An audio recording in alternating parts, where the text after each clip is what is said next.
Hey, what's up guys? Gons here with this week's word of encouragement. It comes from 1 Corinthians 10 verse 13. Here's what it says in the ESV. No temptation has overtaken you that is not common to man. God is faithful, and he will not let you be tempted beyond your ability. But with the temptation, he will also provide the way of escape, that you may be able to endure it. So this is about temptation. Obviously, God is telling us that there is no temptation that has overtaken us that's not common to mankind. We share in many of our temptations. I think men suffer from certain temptations that women don't suffer from as much, and vice versa, but it's all common to man. There's nothing new in terms of temptations for man. But it says here, God is faithful, and he will not let you be tempted beyond your ability. Now, when I've read this in the past, I've felt like this can't be true.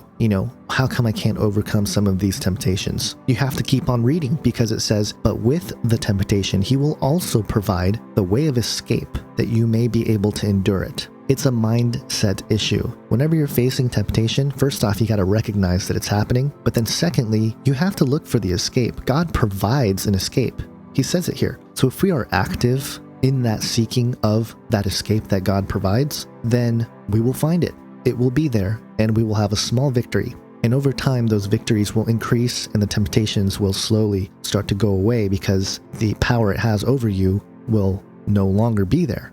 I think this is an important verse that should be encouraging to you because, first off, it's a verse that shows that, again, we all suffer from temptation and we all sin. Romans 3:23 says, "For all have sinned and fall short of the glory of God." So you can't keep being down on yourself because you sin. God will forgive us for our sins because in 1 John 1:9 it says, if we confess our sins, he is faithful and just to forgive us our sins and to cleanse us from all unrighteousness. But we have to recognize that we are sinning, and we have to recognize that temptation when it comes, and again, actively seek the way of escape because there's a promise from God that it will be there every time. To close it out here, I'll use this example of the craving of cigarettes. Now, I used to be a cigarette smoker, but I was able to quit cold turkey. And what I learned was that craving you get for the cigarette, it actually only lasts for a few seconds. And if you can overcome and withstand those few seconds, then that desire to have the cigarette goes away.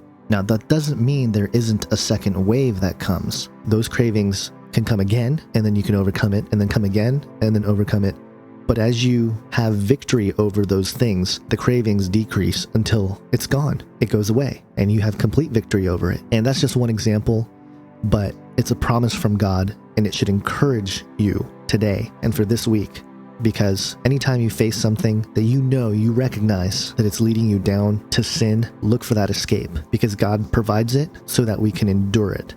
Have a great week, guys. God bless.